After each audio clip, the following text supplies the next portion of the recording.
Hey, everybody, welcome back to the podcast. It is the daily for Friday. There are no bold predictions to make this weekend. Maybe we could, at the end, kick around a couple games that might be of impact for Ohio State and their postseason fate.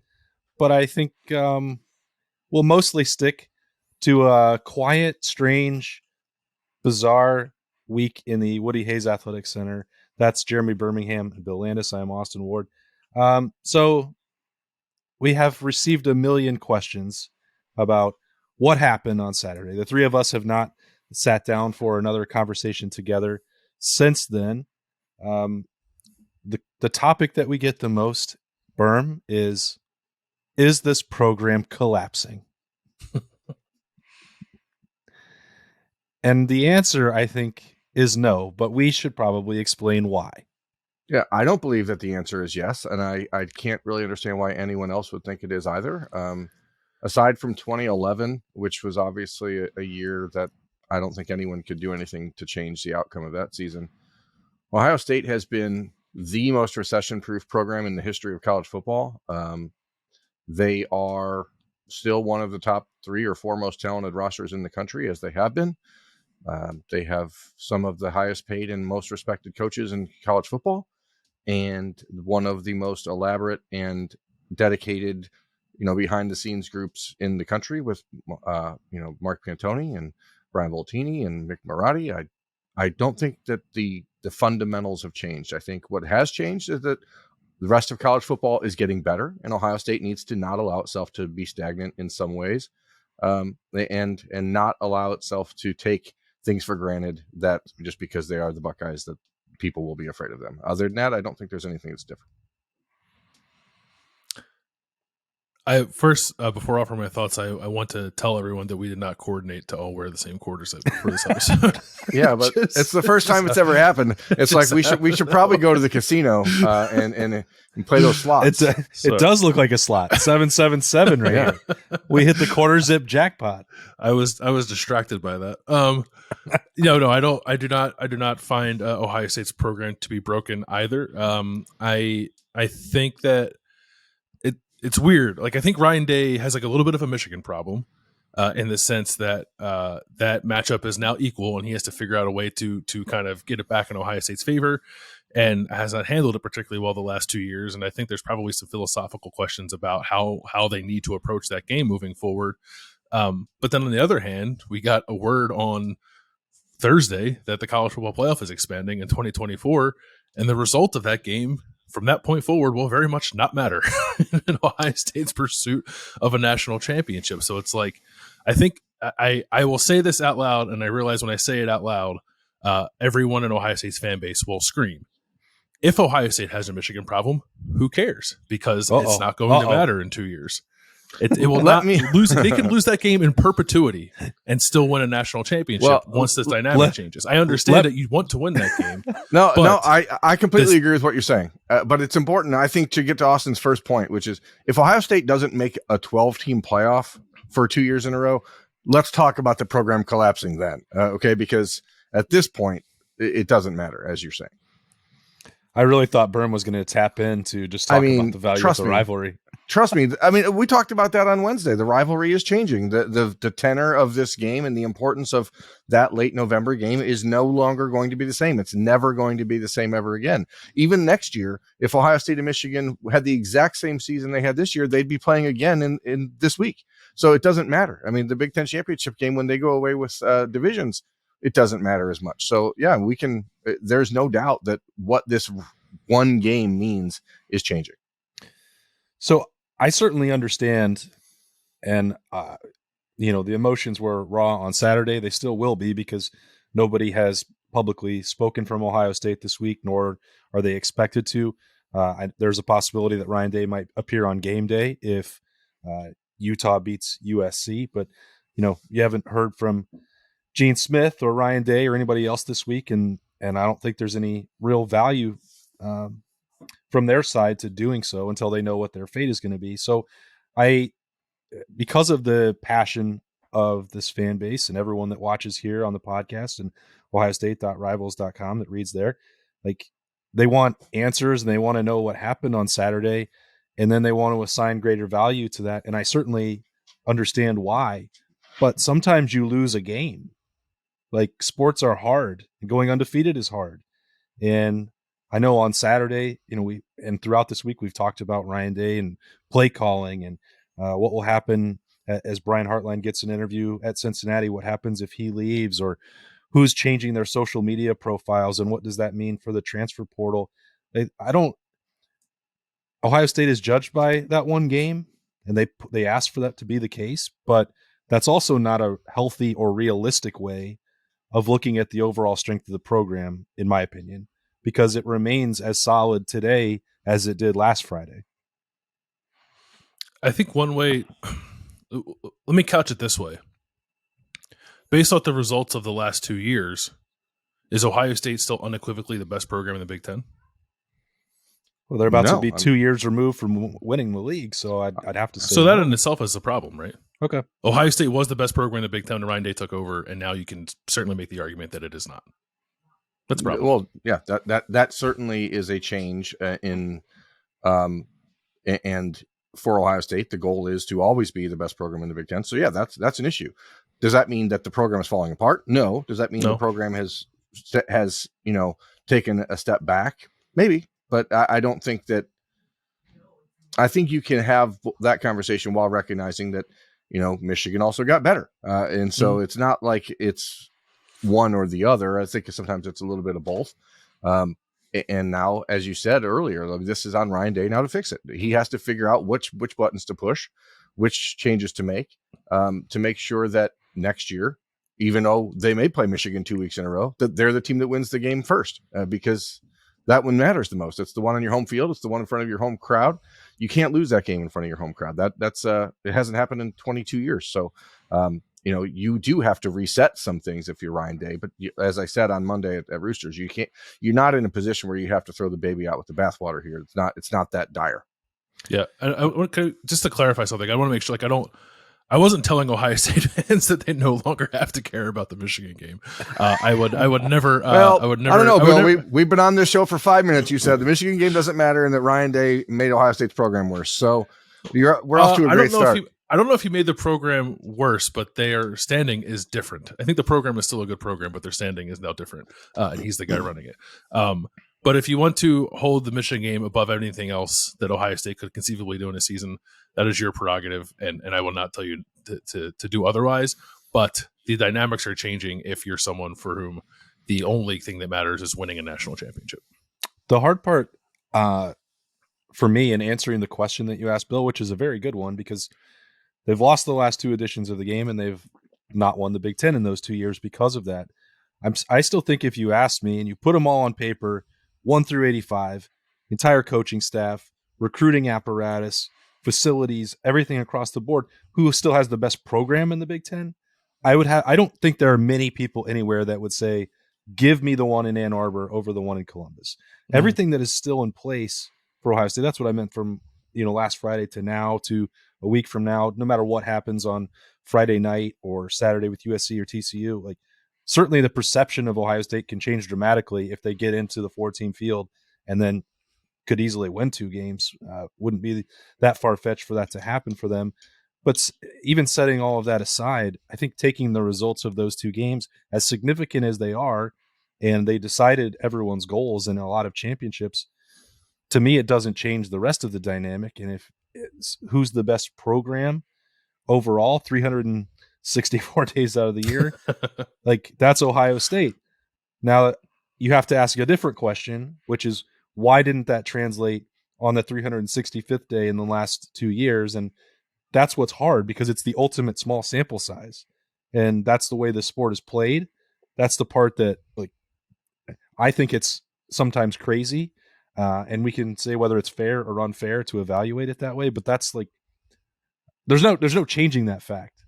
I just don't think that because they didn't win the Big Ten or that they didn't win on Saturday last week that Michigan is suddenly in a better position overall. I'm not sure that I buy that part.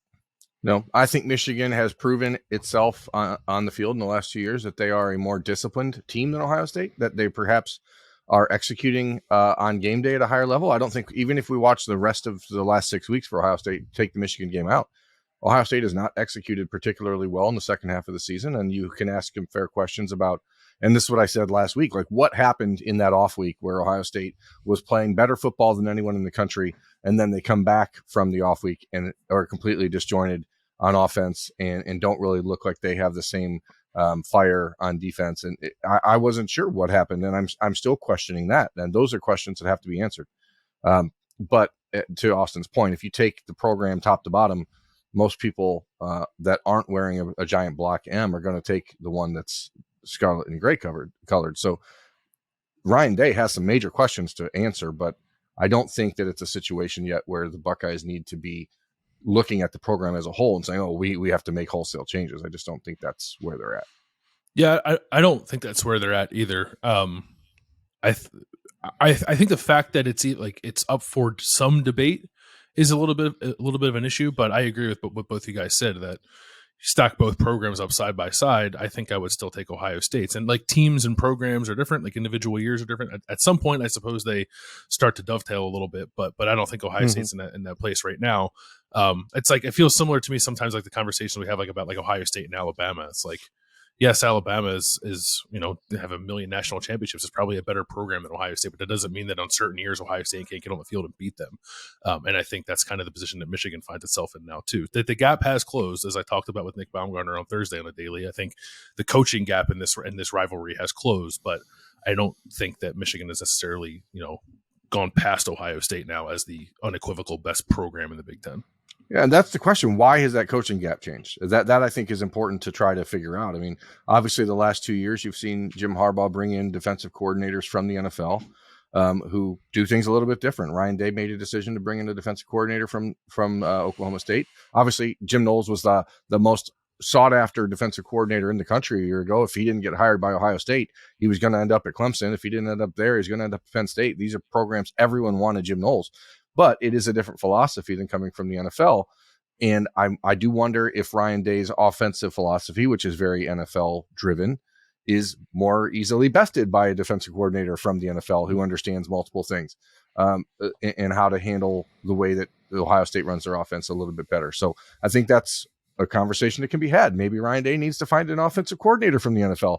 I don't know. I mean, there's a lot of things out there that can be tossed around, but in general, I don't think that the program is, crumbling. Now, there's certainly going to be big questions. And Austin brought up the one already. Brian Hartline, we are expecting him to take an actual interview with Cincinnati for their head coaching job. All of us, I think, to a man, agree that if they offered him the job at $4.5–5 million a year, he'd have a tough time saying no. And is he ready for that? Maybe, maybe not. I think that's arguable. But it may not matter. Yeah, I mean, you don't say no to the interview, and most people don't say no to that amount of money. However, it's not life-changing amount of money for someone in Brian Hartline's position who got to a second contract in the NFL. And in terms of job satisfaction and job experience, is Cincinnati going to scratch that itch for him? Is he ready for that? I think that those questions are a lot more difficult to answer. Cincinnati, I'm frankly surprised that we know how successful Brian Hartline has been in a short time as an assistant and certainly as a recruiter, and one of the best position coaches in the country. To make a leap up for Cincinnati to go from Luke Fickell and then lose him and be preparing to move to the Big 12, I think starting over with someone with no coordinator experience and a relatively light resume. Again, these sound like knocks on Brian Hartline. They're not. They're just the reality. I'm surprised that he is as high up on the candidate list for the Bearcats as he is. And he may wonder the same thing. Why do you think that I'm the guy to do this for you? And you can only find some of those things out when you sit down in the interview process. And nobody faults Brian Hartline for doing that. If there are openings that Kevin Wilson can pursue, which there are at least two of them, and there may be a third, depending on what happens elsewhere. No one at Ohio State is going to fault those guys for taking those opportunities.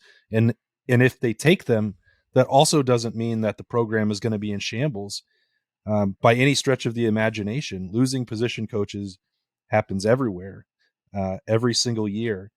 In the short term, there's pain, And if that was for Brian Hartline, there definitely would be, because of how highly people think of him, the fact that he's at in his alma mater currently, and the recruiting success with the class that's coming in. But, you go out and you hire somebody else who's one of the best assistants in the country. There's other players that'll die for the opportunity to play at Ohio State. Like, it would hurt in the short term, but in the long run, I would feel the exact same way, that Ohio State would still be in rock solid position to move on even without him. That's not the outcome that they want. Make no mistake about what I'm saying about that. How they prefer to have Brian Hartline rather than anybody else, even if there's an in-house solution with Keenan Bailey. Like, they have plans that they could execute. They rather not do that. But if they have to, I'm just telling you in advance that it's not the end of the world or a sign of further decline of the Buckeye Empire. That won't be the case. No, it's not a sign of decline. It's a sign of, continued success. When you have core offensive position coaches that other schools want, it's because they're doing a great job. It's not because the program is in shambles. It's because the program is one of the best in the country. You look at it from the Cincinnati perspective. They went from Mark D'Antonio to Tommy Tuberville to Brian Kelly to Luke Fickell. Like, that's a group of experienced head coaches. Even though Brian Kelly hadn't been at the Division I level for very long, he was a national championship winning coach as a head coach. It's a risk to take a first time coach who's never been a coordinator and make him the face of your program, especially someone who is young and at times still learning how to handle all of the stuff that comes with being a coach. It's also the risk you run at Ohio State when you have a position coach who is a bona fide superstar, because everyone wants a piece of that. But as you said, there's certainly going to be short-term challenges for Ohio State if Brian Hartline does get offered that job and he accepts it. I don't think we should dive too far into it because there's a lot of ifs there, but as it is unfortunately what you have to talk about. And this happens every year. The coaching carousel is going to be earlier and earlier. It's going to be more and more involved with people like Ohio State assistants, because when you have the best of the best, people want them. It's not what I envisioned for Brian Hartline in terms of career arc. I thought if he was likely to leave Ohio State anytime soon, it would actually be to the NFL to be maybe a coordinator there, and then perhaps go become a college head coach or some kind of, maybe not be an OC and calling plays in the NFL, but something bigger than what he is now at Ohio State. But good for him. Like, he's getting this opportunity as position coach. That's really impressive, and I think it's deserving. I think you can make the argument that he's the best position coach in college football, or at the very least on the short list of guys you put up there. But I don't know. I think every assistant coach is replaceable so long as you don't screw it up. So Ryan Day's track record, I suppose, has been a little hit or miss there, but I think they do have a very obvious in-house candidate if they need to go that route.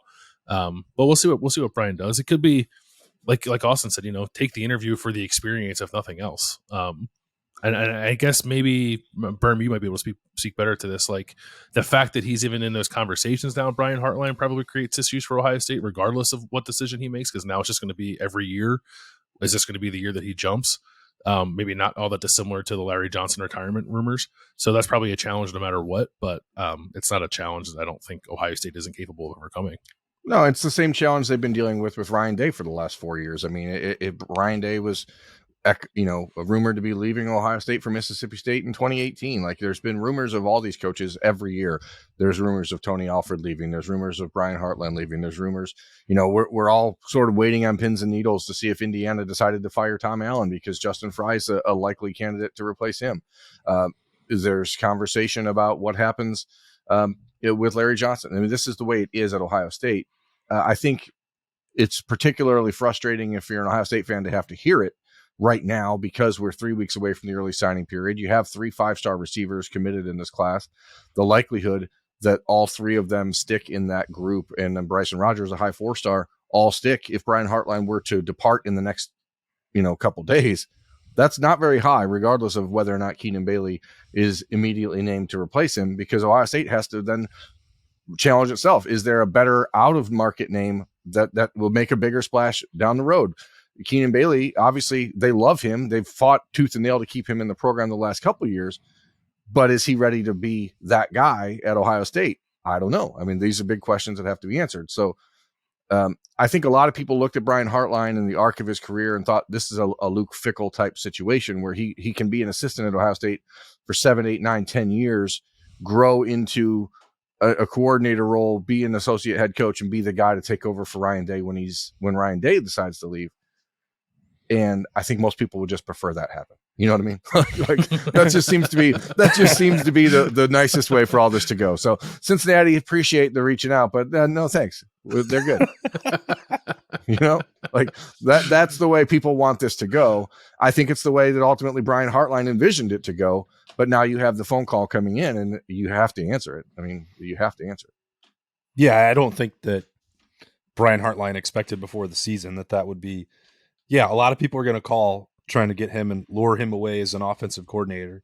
And that was those are much easier to say, no, thank you.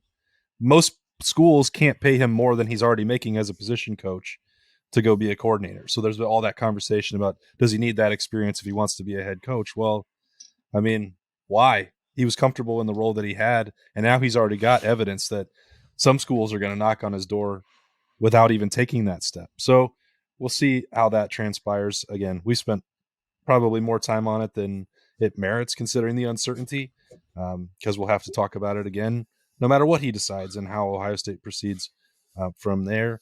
Well, there is a similarity, though, to like last December with Marcus Freeman. I mean, Ohio State firmly believed that Marcus Freeman was going to be its defensive coordinator because they knew they could match what anyone else would offer him as a DC. But once Notre Dame decided hey, you're going to be our head coach, then there's no conversation. Right. Obviously, Cincinnati's not in the same position as Notre Dame. It's maybe not the same type of program. They're going to lose a lot of players just because Luke Fickell has left. They're going to see a mass exodus to the transfer portal from the Bearcats roster. So these are all things you have to weigh. What a crazy domino that actually wound up being with Notre Dame having no patience. If the person that they really wanted all along said, "Can you please wait until after the college football playoff?" Notre Dame panicked and said, no, sorry, Luke, we won't wait for you in Cincinnati. We're going to give this to Marcus Freeman, who would have been preparing to take over at Cincinnati. And now Marcus Freeman is the coach at Notre Dame. Luke Fickell is at Wisconsin, and Brian Hartline somehow is in the mix to take over at Cincinnati. What a crazy sport we cover. Honestly, the last 5 years of covering Ohio State football have been an absolute just chaos riddled carnival ride that I never ever want to be on again. But I also never want to get off. It's a little weird. Just 5 years? Yeah, I mean, if we go back to the start of the 2018 season when everything happened with Urban Meyer and Zach Smith and Brian Hartline being promoted to take over as full-time wide receiver coach, like the stretch of has just been absolutely insane. It's been absolutely insane. Buckeyes fans have been robbed of watching Chase Young and Nick Bosa play together in 2018. They get robbed on the back end here of Marvin Harrison and Jackson Smith and Jigba to this point in 2022. Like it's been a very difficult, and we go back to the very start of the show. No other program in the country could endure everything Ohio State has endured in the last 5 years and to maintain where it is. And so if you ask, is Ohio State crumbling? Is Ohio State falling apart? Like, think about everything this program's had to deal with in the last 12 years. Since, let's talk, May of 2011. What other program in the country would have been able to handle it the way that they have? Probably Wyoming and Ohio State, and that's it. Yeah, that's what I was going to say. Indisputable. If the Toledo Rockets win their game on Saturday, they will be one of, I think, 6 teams to still be like having a winning record for the last 16 straight years, which is crazy. Like, there's only like 16 teams that have done it. Ohio State's obviously not one of them because of the 2011 season. But like, what are we doing? Like, are we messing up the metrics of what's important in football? Because winning records may not matter that much if you constantly going 7-5. Jason Candle, come on, man. Come on, Jason. I was waiting for that. Yeah. I thought you didn't want Jason Candle to give them a winning record. I want the Toledo football program to be a success. I believe Jason Candle is the type of coach that can do it. But you look at these programs around the country, and everyone's just plodding along. You have your Alabamas, you have your Ohio States, you now have your Georgia and Michigan getting back into it. But everyone else is sort of just constantly on the edge of falling apart. And you ask yourself, and that is the question, to go back to the very opening. What other program could have handled the last 12 years as well as Ohio State has?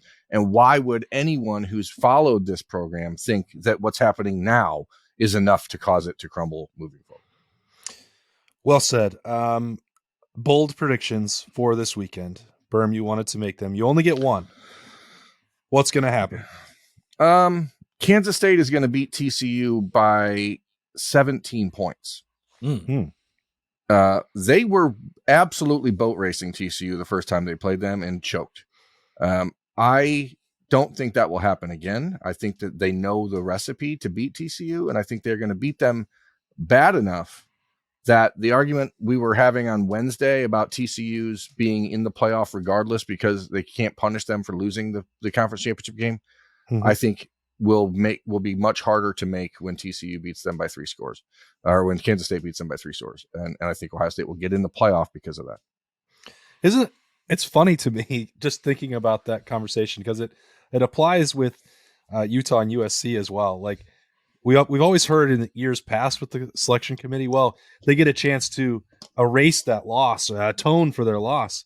Like if it's doubled down and you had to play the same team again and they beat you again, I think that counts double, right? Like if you can't beat Utah either time USC, you're not in. If TCU, like if their previous win is invalidated by Kansas State, that should count double in my mind too. That doesn't make sense, but I'm going to say it anyway. My bold prediction for the weekend is that Purdue is going to take Michigan to overtime and make that a real sweater in Indianapolis. Do you think Mozzie Smith will play for Michigan on Saturday? Now that now that there is actual, I'm assuming not a report that 2 months ago he was. I'm not going to dive into that, but what a weird thing to happen. Like, and this is another situation, America. I'm sorry, I'm going to ramble. I know you hate when I do. Here we go. Let's go. What on earth would have occurred in Columbus, Ohio, if, let's say, Zach Harrison would have been stopped? You didn't have to name a player. I think it's important to name a player. It's a starting defensive lineman. You're probably your best defensive line. Maybe your best defensive player. If they get in that sort of trouble and nobody even heard about it for 2 months, how is that possible? How's that possible? Yeah, it's impossible that would have happened in Columbus. I can assure you. Mm-hmm. It is, and if it did, it would surely be met with a different response than what's currently happening. Like, I don't know the details of what happened. I only know that when you're charged with something 2 months later, somebody knew about it 2 months prior. So, like, how does it not be? I'd love to read the column from a national audience, national outlet, maybe a female reporter. I don't know. If that happened for an Ohio State player, this exact scenario, I'd love to read that column. That'd be great. Yeah, I'm just puzzled. Don't think I'm not holding out any hope that I'm going to read it, but for Michigan, that's neither here nor there, I suppose. So Purdue takes Michigan to overtime, you say, William. Do they win, yes, or do they lose? Yeah, I'm too much of a chicken to pick Purdue to win. I mean, Jeff Brom knows how to coach in these games. That Jeff is indisputable. So what is he? Is he 3-0 against 2-0 against top three teams, and he gets another shot here? Yeah, like I don't know. I guess we don't know if. I think Aiden O'Connell is expected to play. Right, he had a his brother passed situation this week, but I think he's expected to play. And Purdue's like a pretty solid team, so I don't know. I think they'll be able to find success throwing the football against Michigan. They play good defense. They throw the ball well. The game literally means nothing to Michigan other than that's the other thing. Yeah. Staying undefeated. You could certainly see that happening. Yeah, Austin, all those guys that were banged up. Why would you play them tomorrow night? Like, you're in the playoff. Who cares? Kevin Warren, cancel the Big Ten championship game. Listen up. We've been on this boat for 3 weeks. Help us, Kevin Warren. You're our only hope. You're our only hope. I don't believe that Ohio State is going to get help from either Utah or Kansas State, and that the Buckeyes will be playing in the Orange Bowl against North Carolina. Wait, you mean that the Buckeyes are ducking Washington? That's unbelievable. The program is falling apart. Listen up, America. That same person that I was alluding to earlier The suggestion that the Rose Bowl doesn't want Ohio State because their players opted out last year is absolutely ludicrous and wrong. I cannot believe that I saw that or that we even had to respond to it. The Buckeyes, as I said earlier in the week, asked not to be taken by the Rose Bowl so that Penn State could go. They didn't sell all of their tickets last year. Ohio State didn't. And they definitely wouldn't have this year to go back to play either Utah or Washington in the exact same venue at a place that's crazy expensive to visit and for a game that's going to be on Monday, January 2nd. No thank you, Ohio State said, and you cannot fault them for it. That's absolutely asinine. So, yeah, it's another situation, Austin, Bill, where like a game that used to mean a lot has sort of been bastardized by what has happened in college football. The Rose Bowl doesn't matter like it did 10 years ago. So the opportunity to go out and play in the granddaddy of them all, like, kiss my butt. Who cares? Like, what? Like it means nothing. It's an exhibition game where a dozen players will not be playing for either team. Nobody wants to be there. Let's go to South Beach. I agree. Bill's not going anywhere. Yeah, I'm not going regardless. I think Ohio State, I'm going to talk about this a lot in the month ahead. If my bold prediction comes true, like Ohio State needs to actually lean into it beyond that and say, you know what? CJ was probably going to opt out. We're going to make the decision for him. We want Kyle McCord to start the Orange Bowl. Tommy Eichenberg, you've got 2 broken hands. You still want to come back next year, most likely. Don't play. Rest up and get ready for next year. They should actually lean all the way into it as a scrimmage for next year and to play. The game shouldn't count. It should not count on the records. I mean, I really think that there has to be some sort of level where you say, okay, we're below 75 players in this game. We're below 70 players. This game doesn't count. Maybe they can use some kind of color coded thing like yeah, red, orange, green. We're red. We can't play. Yeah, red opt outs and red injuries. Yeah, so America, red coaching staff.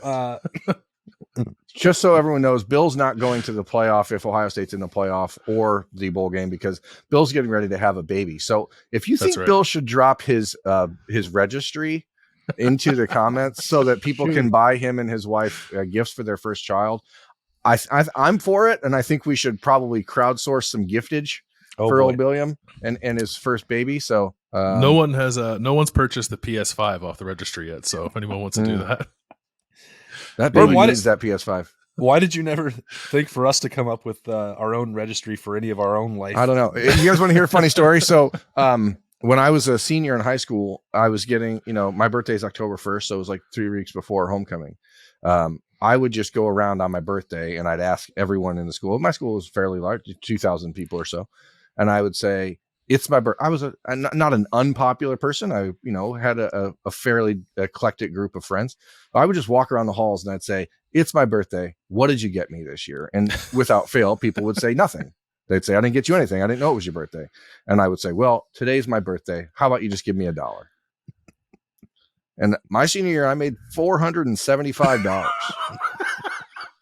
And it paid for homecoming. Sometimes you got to work smarter, not harder, folks. You know what I mean? It was the easiest $475 my 18-year-old ass ever made. I can guarantee you that. What a wild ride Freaky Friday on the podcast has been. Thank you for making it to the end if you did and joining us. We will have some indication by Sunday where Ohio State will go. We might have it by the end of Friday night. We'll see as Utah USC suddenly becomes way more important for the Buckeyes, who, for all these things that we've talked about. Yes, Berm. I have a point I'd like to make before we sign off. I'm going to be at the Bengals game on Sunday, America. So Bill and Austin are going to be at the Woody Hayes Athletic Center by themselves.